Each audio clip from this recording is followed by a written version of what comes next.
Hello and welcome into this video where we're going to be talking a lot about these 5 path designs.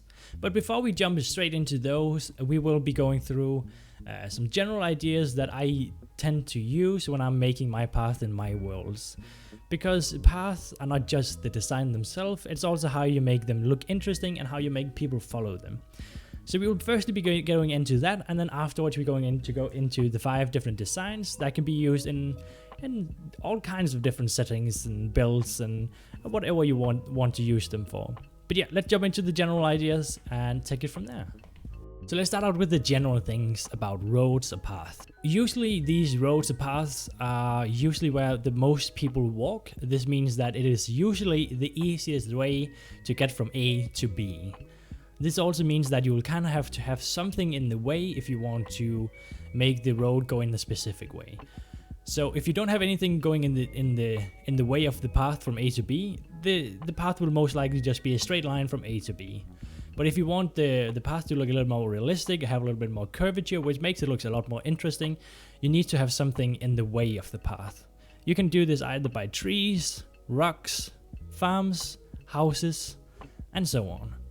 With these things in the way, you can make the road or path very, very interesting and curve a little bit around here and there. If you're going for bridges too, if you want to go over water with a path, a road, you'll kind of have to put these bridges in the place where it makes the most sense. A bridge makes the most sense if you put it where it is the easiest place to make the bridge. This means that it is where it's the shortest distance from one side to the other side of the river or whatever you're going over.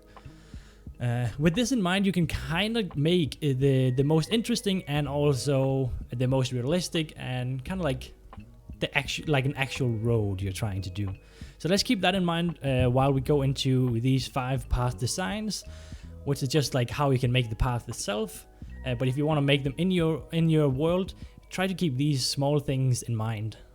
Okay, so for the first path, I basically went with the usual, simple, very early game path that I use.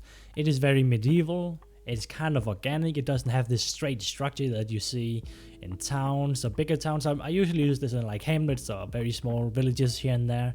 But you can see some of the little structure that I've made is not actually in the path. But it's actually a little bit more in the things around it. Is the farm that you see, it is the bush and the trees and stuff like that. That is also kind of like the thing, especially using the detail as the structure for this path. But yeah, it's a very simple one, very early game. The resources are easy to gather, and yeah, it's a very easy one to go. It's my go-to whenever I start a new survival world. Okay, so this second path is a little bit more structured. You can see that in the blocks. I'm using a stone brick, a mossy stone brick, and cracked stone brick, and also the polished andesite to make a little bit more structure. You can easily see where this path is because it's kind of structured. I have though made the sides of it a little bit less structured. Like you can see that there's a little bit of the organic stuff is kind of taking over a little bit, which makes it a little bit less structured, but it makes it look a little more organic, which I kind of like. The details you can see are very, very cool. I like this little archway that we got going. It's something I've gotten from my subserver. It's absolutely amazing. I've actually not made a wall around my wheat farm because it's very organic. It's not what I wanted.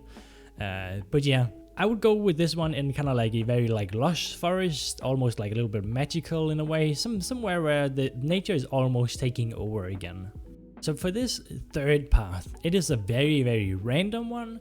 There's a lot of unstructured blocks, but there's also some very prominent structured blocks, such as the barrel and the furnace. They're very structured. They have these very straight lines in them. They're easy to see, but they give a little bit of structure to this otherwise very random and unstructured road, and which makes it very interesting. You can see it.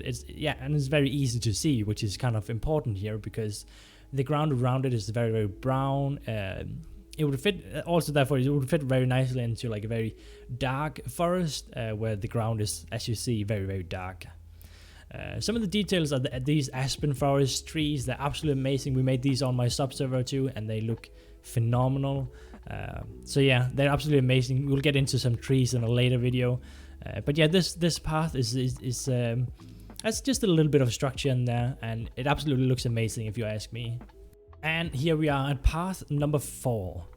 This path is very structured. You can see there's a lot of stone brick, a lot of polished andesite in there, and it makes it very structured. You can easily see this is where you walk, this is the pathway, this is where you walk. There's also a very little bit of unstructuredness on the sides. You can see there's a wall to the one side and a house to the other one. Makes it very straight, but I have made it a little bit unstructured with putting in a little bit of dirt. I usually do this because it's like a medieval one, usually the case that I'm using it. And it's, you know, medieval times were a little messy. There was a little dirt here and there, you know, there's horses all over the place, they're pooping and whatever.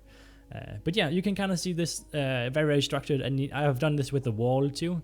Not completely structured, but the blocks that I've used are very structured blocks. Again, the stone bricks makes it very structured, and I feel like that fits a lot better if you're doing it in a town than if you would do these very structured blocks in a hamlet. They usually wouldn't be that structured. They would be more out of cobblestone and andesite and stuff like that.